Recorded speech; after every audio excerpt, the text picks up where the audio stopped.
Hey, Sweet. how's it How's it going, going? man? It's good. How are So I you? just want to introduce you again. This is Charles. He runs for the University of Texas, and he's, a legit hurdler. You can kind of take over, tell him about yourself and everything what you're about. Yeah, I am a hurdler at the University of Texas. I just transferred here this year, actually. So this is my second semester and first year competing with them. It's been pretty good. I've been hurdling for since about 2011. So almost, a lot of my track career has been me hurdling. So it's really good. I really enjoy it and go to a good university for it. So. Are you a sophomore in athletic and academic standing, or are you a little older, or younger? I'm a junior. Yeah, this is my Junior. third year. Okay, so you were at Mississippi State for 2 years? Yeah, Or, freshman, sophomore year, and okay. then transferred here my junior year. And then, just before we go any further, never want to make you feel uncomfortable. You don't have to answer anything you don't want to answer. I understand the nitty gritty of transferring can be a tough one. Yeah. I transferred twice myself, once Okay. coming into a student athlete role and then once Mhm. leaving that role. So Yeah. I talk about my stories in very good detail, but I don't bring up the names, and that's how I can do Yeah. that. Plus, I'm post collegiate, so I can pretty Yeah. much say what I wish, and I'm not Mhm. going to get scolded by anybody other than my own company. So Yeah. it kind of helps out a little bit. So a lot of student athletes, like yourself, have that goal of running Division One. They're wondering just as much as probably you did at that young age in the high school student athlete realm. Like, how did you get there, and when did you start getting attention? hmm it was a really tough experience. I mean, as a lot of student athletes know, like recruiting is not easy. It can be a fun experience, but for me, it wasn't at all what I kind of expected. It kind of went a little slow. My senior year, my junior and senior year, I definitely started getting most attention. I did USATF and AAU track meets, and those 2 summers I ran #1 times in the nation. So definitely in the 400 hurdles, I started getting attention and recruited. So it was definitely an amazing experience, but I had to be very patient. And that's what I kind of encourage a lot of student athletes, because it's not going to be right off the bat. Even if you are the #1 student athlete, you have to be patient. You have to reach out to schools yourself sometimes, because the schools that you might want might not be reaching out to you yet. So I definitely had to take advice from my parents and coaches and just keep an open mind and just, go from there. It was really my senior year when I Yeah. started, focusing on which school I wanted to go to. What state are you from when you were growing up? What high school, territory like that? Yeah, I'm born and raised in Texas, so Plano, Okay, Texas. I went to cool. Plano Senior High School, and yeah, I've been in Texas my whole life. Was there a difference in letters, emails, text messages, whatever that contact was from college coaches? Did that shift to out of state once you started running really fast times, or was that even all along? You could just kind of take it into your own words. Yeah, the funny thing is, I don't know if it still is, but July 1st is when you could start getting contacted by coaches, at least when I was a junior. Yeah, Um, that date changes a little bit, but it's always a little bit before your junior year starts. mhm, So we yeah. totally got you. Yeah, so I knew that coaches could start contacting me then, and that was, I think, right after I had run a really good time, my year at regionals and state and, summer track. So I kind of was expecting a lot of calls or anything, and it was kind of slow. The first few schools, they were probably D2 schools, and then as soon as, the summer picked up and I ran even faster, then it started to get a few out of state and in state. It was kind of equal. It was very, just kind of a random group of people. And I had to realize that some of the schools that I wanted, they hadn't contacted me then. And I just decided to reach out myself, thanks to my Yeah, coaches and parents kind of encouraging me to do that. Like, if they don't reach out, you have to take it into your own hands and, for sure, put man. your name out there. And junior year fall, I mean, that's early. Like you got Yeah. plenty of time. It's really Yeah. senior winter that you're like, oh gosh, Yeah, what's happening? definitely. Let's get with one of our followers' questions. What time did you run in high school, and how much D1 attention did that get you? I know we kind of covered that, hmm but you can kind of expound on that one more Yeah. time. It's from Carter James 04. Cool. Hey, Carter. I would say my time that I ran the fastest in the 300 hurdles was a 35, I believe 6'2". That was what I ran my senior year after I was committed. So, running 35 was extremely, you know, a big accomplishment for me. So Yeah. by that time, I was already committed. But upon recruitment, I ran 51.1 my junior year in the 400 hurdles, and I think I ran low 14 in the 110 hurdles. And then, like I said, kind of once I was committed, that's when that next summer I ran, you know, 50.7 in the 400 hurdles, and then 13.65 in the 110 hurdles. So my times really dropped. I really focused in, you know, after I committed, and just really worked harder and harder to, you know, prove to my coaches that, yeah, I deserve to be at a D1 school, and I really worked hard that summer. So unfortunately, after I was committed, that's when I started running amazing times. But yeah, Did your before that, offers change at all? Did your offer change inside um, that school, or not? Not if you're not comfortable talking about it, it's totally good. no, nothing changed. But it Okay. was kind of more so for myself. You know, I wanted to go into college running a pretty good time. Yeah. You know, obviously you want to get faster every chance that you get. So, you know, just kept running and hitting those times and still wasn't satisfied. So I took that into my next, you know, chapter, joining college and Yeah. running at the university. And that's another big key thing that I want to touch on for you. There's no right or wrong answer on when you Hmm. sign, whether it's like the fall of your senior year or the spring of your senior year. That's It's true. just both have like huge positives and like a little bit of a negative that comes with it. If you're signing early, typically those programs have a bigger pool of scholarship at that point because they, you know, an early signing period, they don't have very many people signed. It's inevitable. They're never going to Right. have people sign before the date they can sign. So that fall signing period can get a lot of early scholarship. Your higher talent is getting signed at that point, just like yourself, because they're Hmm. trying to get, you know, a guy like you to come in, and now they can brag about you to all these other recruits the whole year. Yeah. I mean, I was a college coach once. I did that. I was a D2 coach, and I brought in a, you know, 56 to 57 quarter girl, and I just Mhm. bragged about her the Yeah. entire year to try to get other girls, and that's how I got, you know, 59 to 61 400 Mhm. meter girls to just come on, and maybe didn't even get scholarship because they knew they were going to train Right. with talent, and everybody wants Yeah. to train with talent. Yeah, and And that helps definitely. and then on the spring side, like you just, you know, you talked about, it's like, well, I already signed, but I started running even faster. I might have been able to get a better deal, maybe a school I was really looking for. Those things can happen. And so there's just, you know, a good and bad of signing early in the fall and signing on Definitely. time in the spring. I Yeah. got another student athlete. Uh, I got a guy, I don't know if you know him. He's like, how can a fellow Plano runner get noticed by a bigger name university? Is John A. Splin Jr. Oh yeah, yeah. John, what's up? Um, honestly, I think a lot of, I mean, I probably said this a lot, but definitely your hard work and determination. I know people always want to know how they can run faster and, you know, Yeah. achieve, you know, bigger goals and everything. And it really just comes with your self determination and how much work you put into it. Because I know there was a lot of things that separated me and my other fellow, you know, teammates.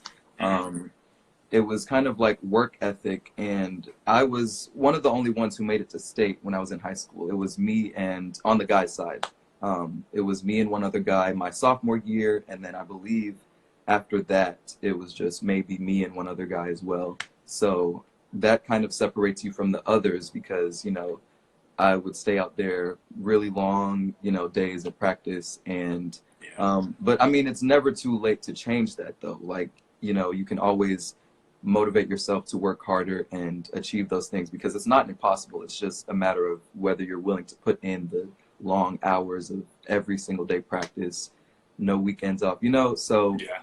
you I know, feel it's like, that's how it works. I mean, you practice hard and then your times reflect that, and then that's when coaches see you. And then if you really want to get recognized or noticed, that's when you reach out and, you know, talk to coaches and say, "Hey, I'm wanting to run for your university. Here are my times. This is my major interest," all of that stuff that kind of introduces yourself. So then even if they're not interested at the time, they can at least have an eye on you since you reached out. for sure. And that's something we're trying to teach every student Yeah. athlete that follows our account. It's like, you know, a lot of student athletes or not a lot, but, you know, a small amount are actually saying like, hey, all you got to do is run fast, and you'll get recruited. It's like, Mhm. well, you might get recruited, but you might not find the best school that you were looking for. Right. I think that when you go shopping, you're going to get advertisements on the TV on what car you should buy, but that shouldn't be how you solely shop for a vehicle. You need to go Yeah, out and look, test drive, see what it's like, and then exactly. really sit down and, pick it. Mhm. It's Yeah, a big purchase. It's a 4-year purchase that you're getting into. It's college experience up to 5. Technically, you can do a redshirt season, and yeah, eventually, that's you know, at that point in your life, that'll be almost 25% of your life as your college, yeah, your 5 definitely. years in college. So you gotta enjoy Yeah, it. Um, but yeah, what that's what variable outside of like your times really set you apart? Was it your high school coach that really pushed recruiting for you? Was it your ability to communicate yourself to that college coach? Was it just grades? Like you can take this anywhere you like. yeah. It was a bunch of things that pretty much you all named. I mean, I was on the honor roll out of high school, all A's and B's. I had good grades, great work ethic in the classroom and outside of the classroom, because that's the number one. That's also what coaches look for too. They don't want to have someone who is ineligible to compete because of their grades. Yeah. So that was definitely a great standing factor for me, my ACT scores and SAT scores. But aside from that, I just had my dad was my coach throughout my high school. I also had a high school coach, but my dad was the one who really pushed me and told me kind of realistically, this is what we need to focus on. This is how you need to view this process, and that really helped a lot because my family was really supportive. And yeah, definitely coaches pushing me, whether it was summer track coaches, my dad, high school coach, and the grades, just everything that it really stands out the more willing that you are to join a college so you can have experience with great grades and work ethic, and that really just carries over. So that's kind of what I guess I stood out to some college coaches. Yeah. I'm going to list 4 things. This is the one big thing we're trying to push on student athletes to understand, to kind of categorize Mm-hmm. how they look at college. And I'm going to list the 4, and then you tell me which one you are and you were. And so there's 4 categories in which is most important to you when you're looking for a school, in our opinion, at Owl Eyes. Out-of-pocket cost at the school. Mm-hmm. So basically, you just, maybe your family isn't able to support your college efforts, so you're really needing a scholarship, that highest scholarship that pays off the most amount of bills. Number 2, historic success of the team. So it's coming from somebody that just really wants to run Division I at that big program like the University of Texas, like you are. A lot of people are going to be looking at those key schools because of this historic success. Number 3, my chances of becoming a better athlete. So maybe like more like the Olympic trials goal, where you're like, I don't really care about historic success. I care about trying to be the fastest person I possibly can in my 4 or 5 years in college athletics. Or number 4, academics. I want to go to the school because of their engineering program or their nursing program, and that running is my secondary, but it's also part of the experience. Mm-hmm. So which one do you think you are mostly? Um, So I mean, do you want to list them again real quick? oh no, I got Okay. it. It's for me.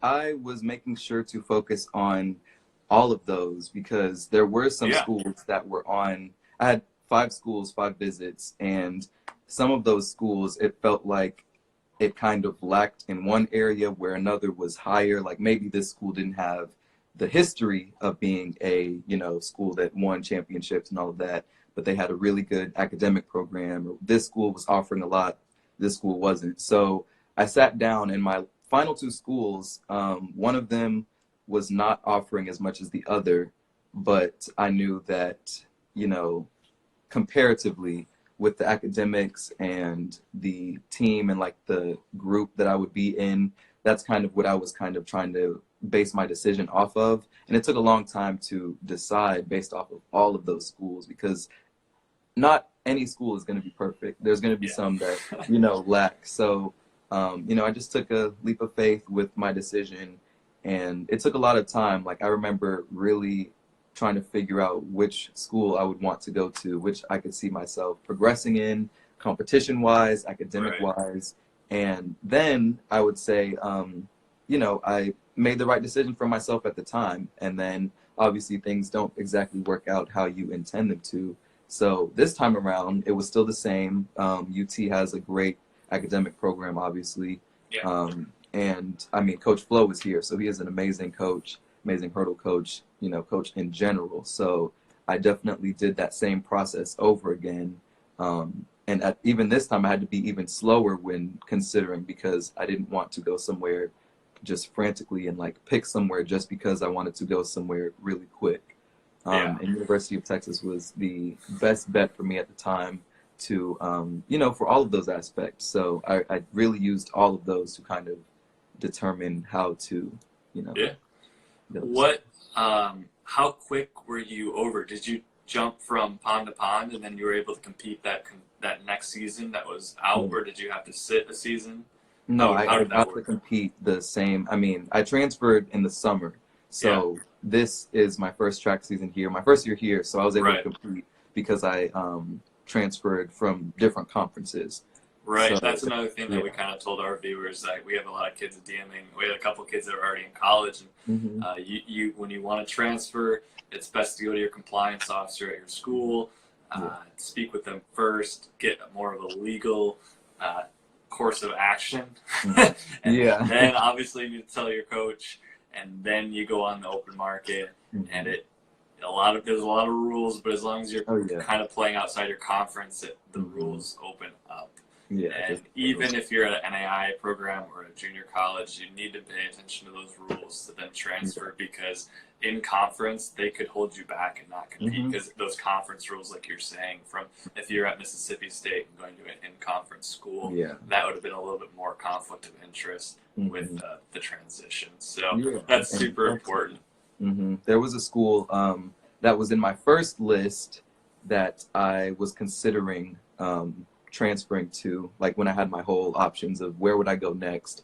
But it was in the same conference, and they were honest with me. They were like, if you come here, you won't get to have your junior season. So I'd pretty much transfer and only have one track season. And that was pretty important to me. I loved that they were honest, and it was, pretty honest and genuine coaches that were communicating with me and letting me know that would be the deal. So I appreciated that, but I really wanted to continue and pick up exactly where I left off and just improve and improve, because I couldn't imagine, sitting out for a whole year. And people do that, but I was just really anxious to get back at a better university and continue to train and compete as soon as I could. Yeah, I mean, it sounds like, not trying to dig into your situation too much, but it sounds like, respectful kid, picked the wrong school, just, experience-based, wanting to try to get to a better program, not necessarily because of a better team or anything like that, but just up your experience level, because you weren't happy where you were, and, it should show the character of you. If you're able to compete at the highest level, one place, and then be able to do it immediately at the next place, clearly there was the experience wasn't matching what you desired, and that's okay, and then you moved on. It's really cool. That's a big part of why we want to talk to you tonight, just to give kids an understanding, whether they're in college, literally your age, trying to figure out, sitting in the dorm room like, oh gosh, like I'm not at the right program, I need to figure it out, or a high schooler realizing that it can happen, and it's not impossible to get where you want to be. Don't feel like you're locked down and signed away for 4 years and that's that. We want to make sure there's opportunity. Yeah, definitely. I know a lot of athletes, it really just takes that leap of faith to know that that's what you want to do, because you can stay at a university and be unhappy, and that's really, what I didn't want to do. I told myself, I'm going to stick it out for a little bit, but as soon as you're not happy with where you are, or you want to improve more, you can make that decision, and it's really up to you. I mean, the only way you can not improve is if you decide to stay there because you're scared, or you don't know what's going to happen next. But it is scary. I did it twice, but it wasn't as scary probably for me because I was leaving athletics and I knew I wasn't done. I actually realized how much of a passion I wanted to coach, so I just started coaching in my junior year of college, and that opened better doors for me in my career.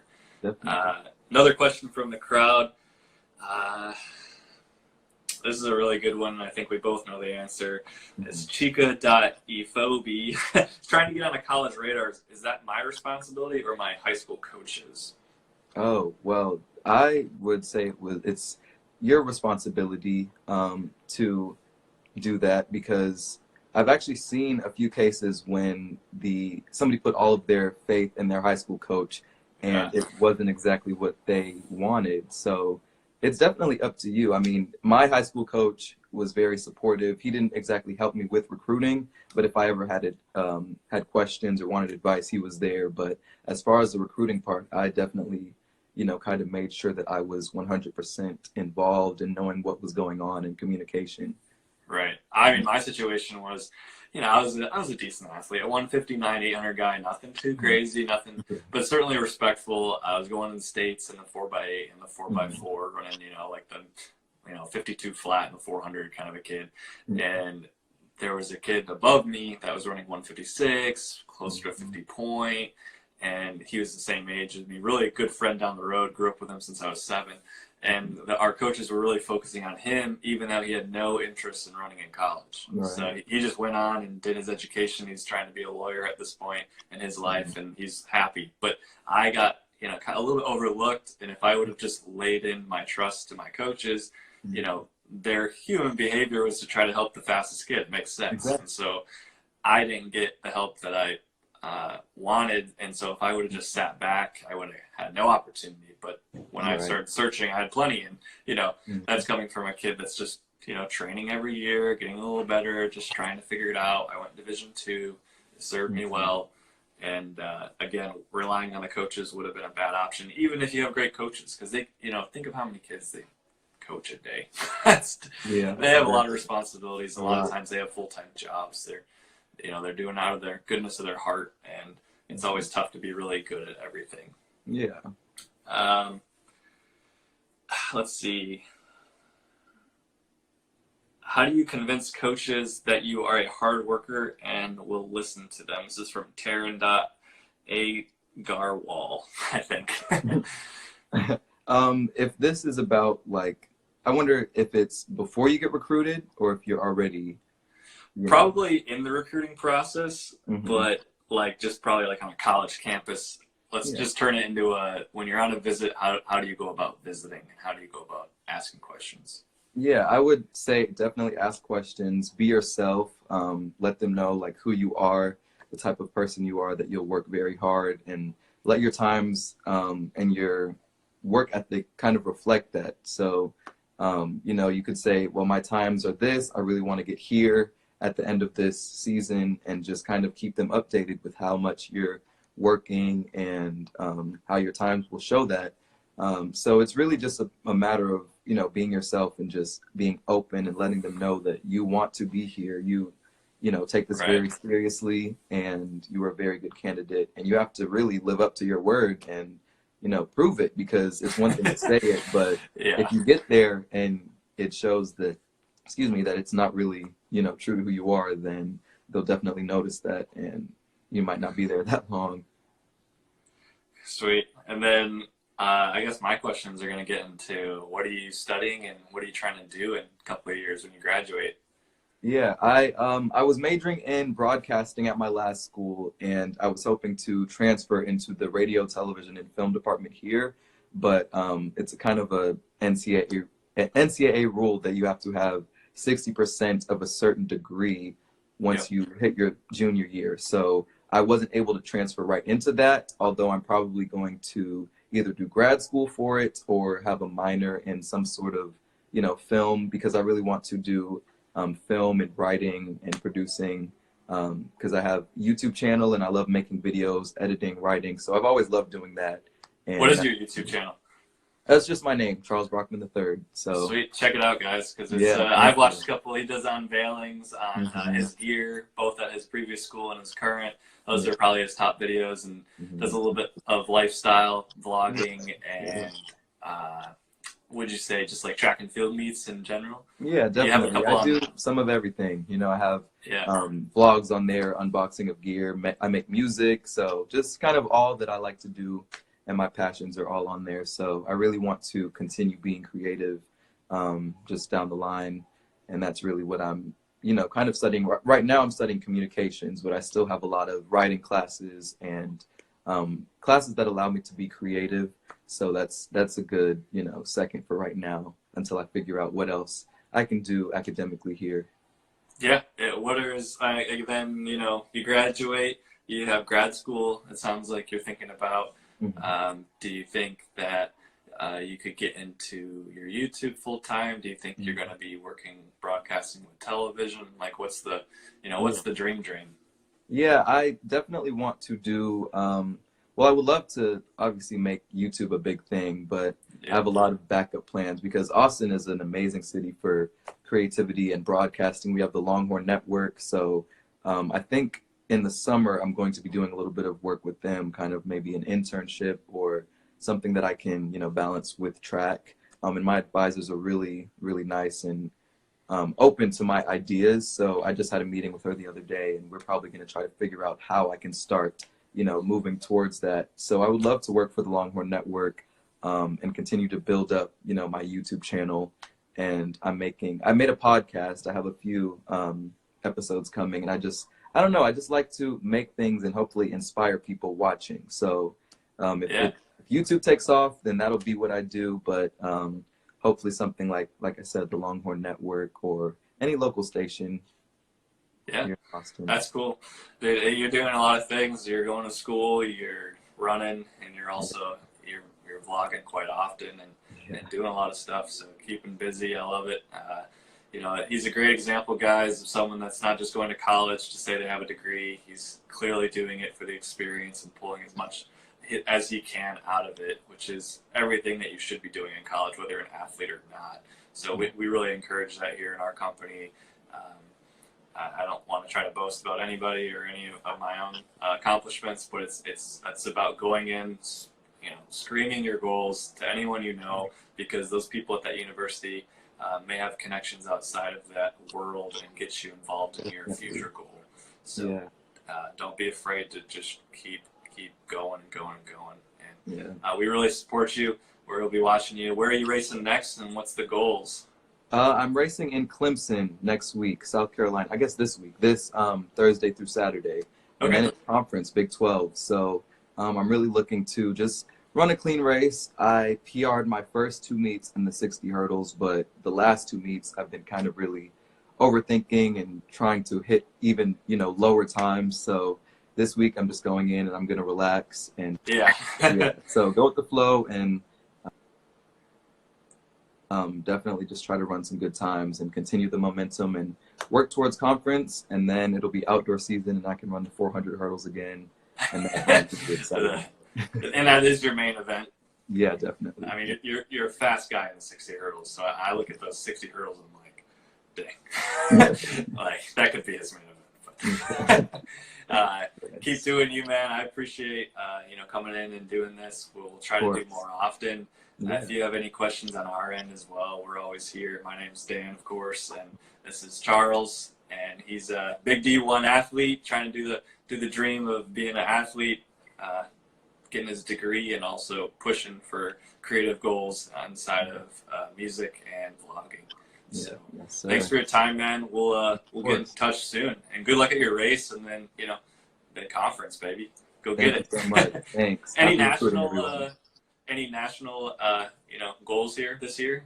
Are we gonna see you at nationals? Oh yeah, definitely. Nationals, outdoor, especially here in Austin. So that is definitely a number one goal for me. I just want to get points for my team and continue the momentum from indoor season and work hard and get under 50 seconds for the 400 hurdles and be right here in Austin at nationals. So Rolling. That'll be awesome. Nice to talk to you, and hope to see you soon, man. Thank you so much. Bye, you guys.